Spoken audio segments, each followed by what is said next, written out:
Buenas tardes, soy el doctor García, para aquellos que no me conocen. Nos volvemos a encontrar en este espacio virtual llamado Charlas de Cuarentena.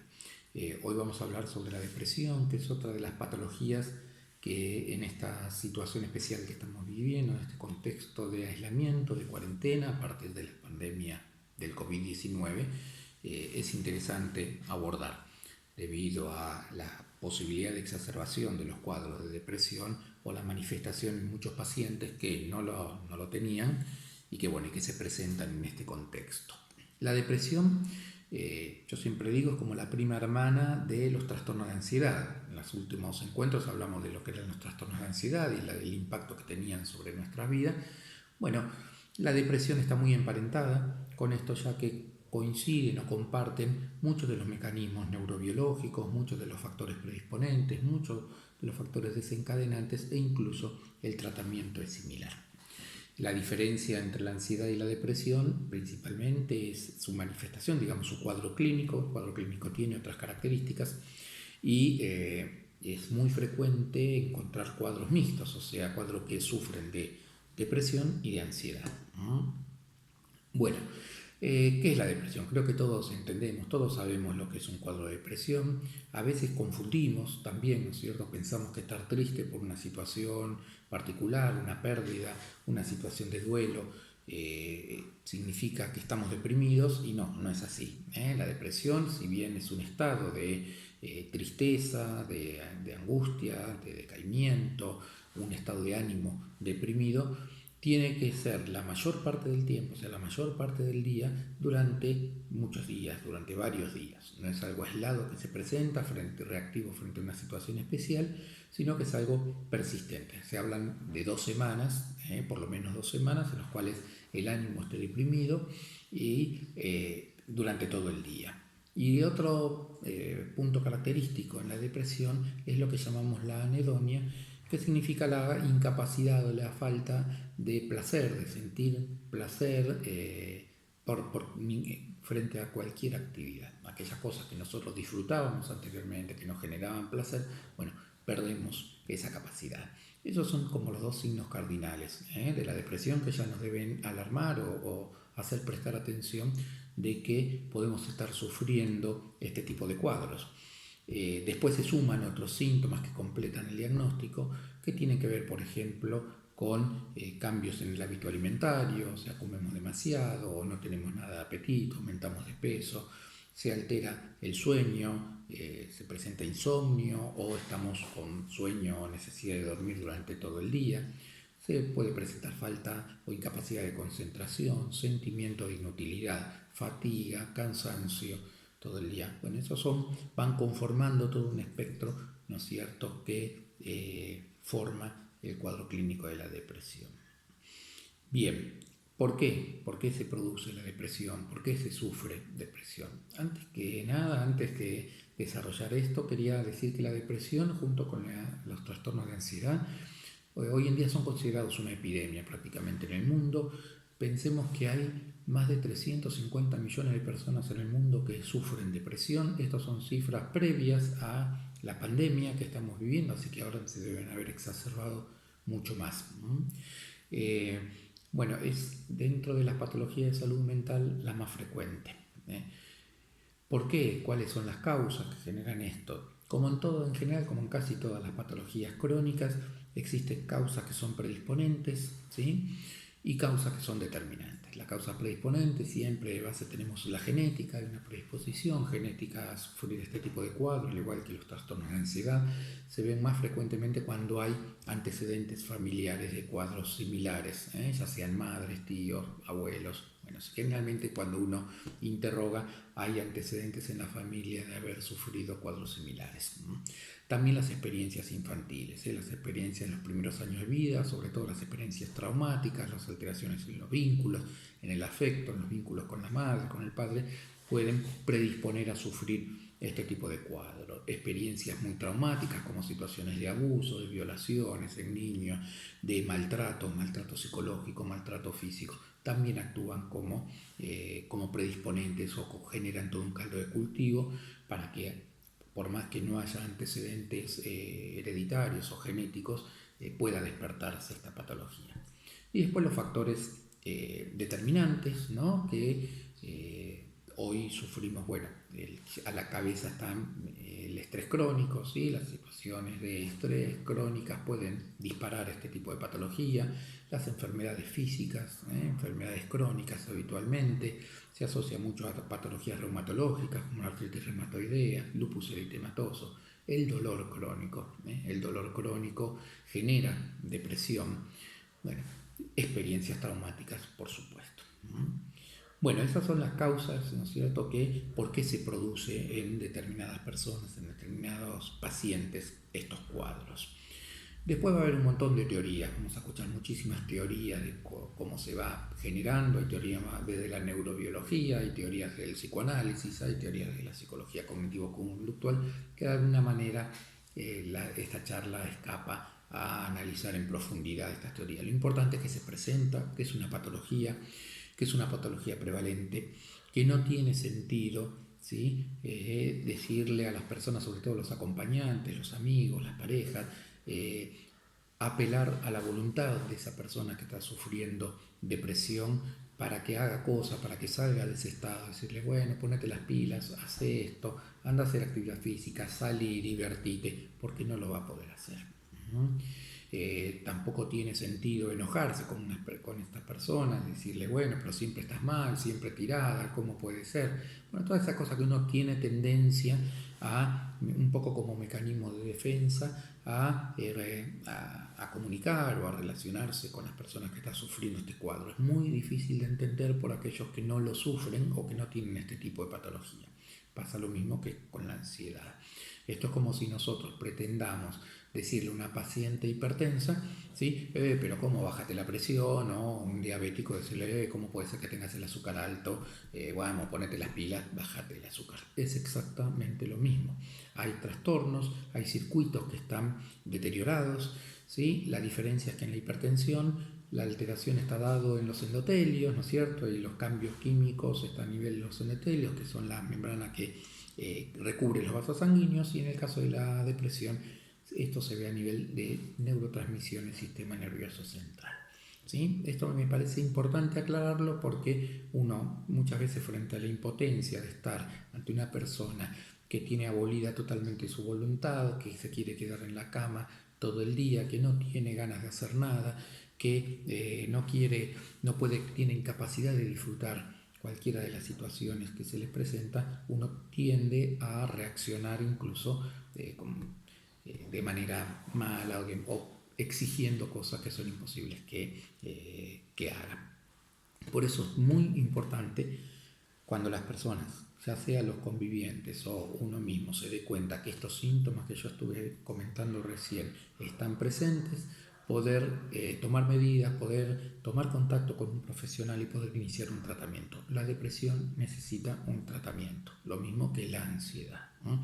No se va a pasar sola, no se va a pasar así sin abordarla, y generalmente desde muchas aristas o desde muchos puntos de vista, ¿no?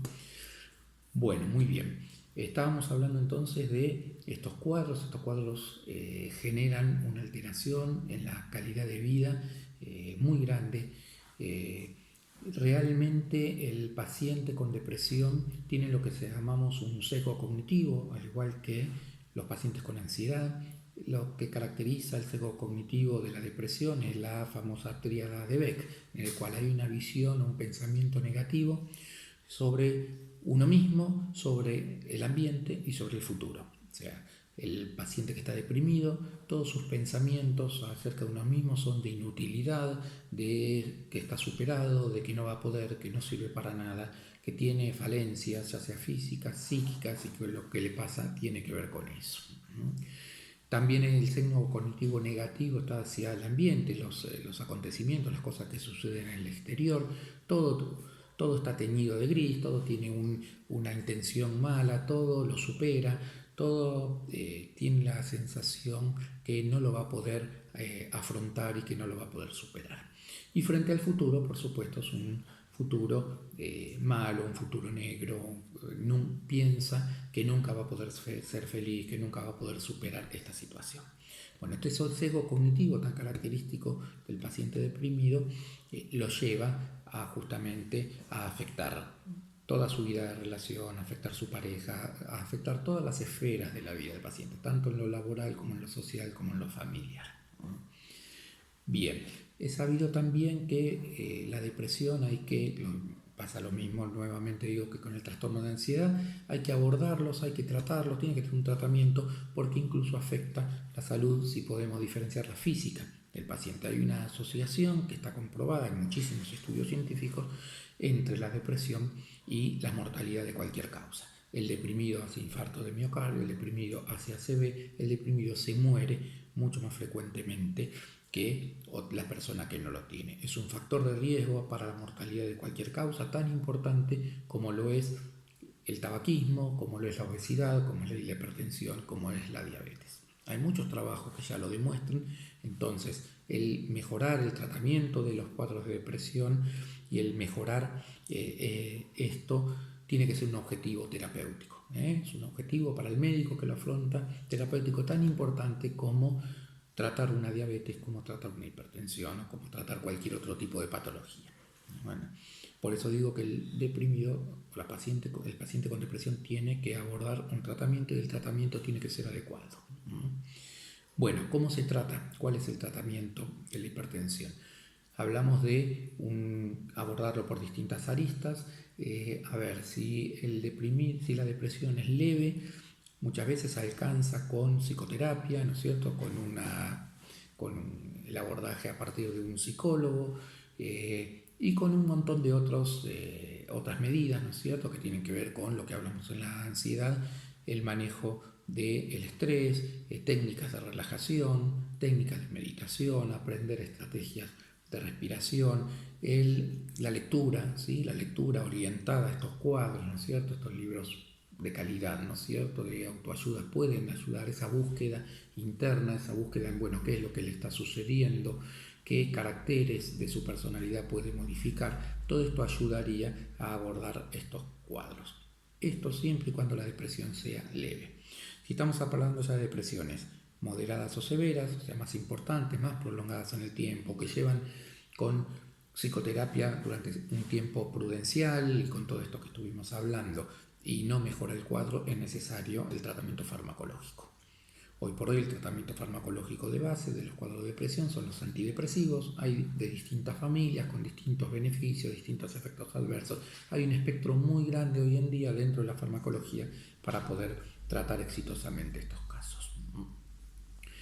Como había explicado anteriormente, cuando la depresión es grave o moderada, es imposible pedirle a una persona que, por ejemplo, empiece a hacer actividad física, que vaya al psicólogo, que pueda sostener una terapia psicológica en el tiempo. Es imposible. Necesitamos primero sacarla de ese lugar, para eso es muy importante el psicofármaco, y colocarla en un umbral de posibilidad para que pueda abordar el resto del tratamiento. Muy bien. Lo mismo pasa con otro tipo de patología. Yo siempre hago la comparación con la hipertensión o la diabetes, en la cual cuando es leve el cuadro, uno con las llamadas pautas higiénico-dietéticas, esto es comiendo sin sal, comiendo sano, haciendo actividad física regular, bajando de peso, bueno, puede controlar las cifras de presión o controlar las cifras de azúcar en sangre, en la diabetes, pero cuando ya es más importante el cuadro, más prolongado, es necesario instaurar un tratamiento farmacológico sí o sí. Eso significa que uno va a dejar de lado las otras pautas, que va a poder comer cualquier cosa, que le va a poder poner sal a la comida, que va a dejar de hacer actividad física. No, se suma a esas pautas higiénico-dietéticas la medicación. En el caso de la depresión pasa exactamente lo mismo. Cuando nosotros utilizamos un psicofármaco, no significa que tenga que dejar de lado su terapia, que tenga que dejar de lado sus técnicas de relajación, que tenga que dejar de lado su cambio de hábito de vida. Cuando uno afronta un tratamiento de una paciente con una enfermedad crónica, como lo es la depresión, lo primero que uno se tiene que pensar o plantear es cuánto está dispuesto uno a cambiar, ¿sí? Si nosotros seguimos tomando medidas o viviendo de la misma forma que nos lleva a desencadenar, a desencadenar este tipo de cuadro, a caer en un cuadro depresivo, tenemos que tener muy en claro que si no cambiamos algunas conductas, algunos caracteres nuestros de la personalidad, es muy probable volver a sufrirlo, volver a caer en ese cuadro. Por eso es fundamental estar dispuesto a hacer cambios, estar dispuesto a fortalecer ciertos rasgos, ciertos patrones de la personalidad que son positivos, ¿sí? Como el optimismo, como la extraversión, como la posibilidad de ser asertivos, es decir, poder expresarnos, cuando algo nos molesta o cuando uno no está de acuerdo con algo, poder manifestarlo, poder expresarlo, sin necesidad de agredir a la otra persona o de violentar la situación, ¿sí? Tratar de ser resilientes, o sea, de las situaciones negativas, de las situaciones dramáticas, poder salir, ver la parte positiva y poder salir fortalecidos. Todos esos rasgos, lo mismo que el optimismo, como dije anteriormente, lo mismo que el cultivar las relaciones sanas, se pueden desarrollar, se pueden aprender, se pueden fortalecer. Cuando uno naturalmente no tiene esa característica, naturalmente tiende al pesimismo, naturalmente tiende a ser introvertido, a tener una vida de relación muy limitada, bueno, se puede trabajar y se puede de alguna manera, con el tiempo y con voluntad, ir cambiando esa manera de ver el mundo, esa manera de vivir, y todo eso lo va a llevar a un estado de bienestar que lo aleja de alguna manera de la posibilidad de caída en los cuadros depresivos. Bueno, esto es muy importante tratar de buscar el bienestar, tratar de fortalecer los caracteres o las características que nos acercan al bienestar, tratar de ser feliz. Hay una canción de un músico muy famoso que en una parte dice, no, me tomo en serio, se pregunta, ¿me tomo en serio la felicidad? Creo que no nos tomamos en serio la felicidad.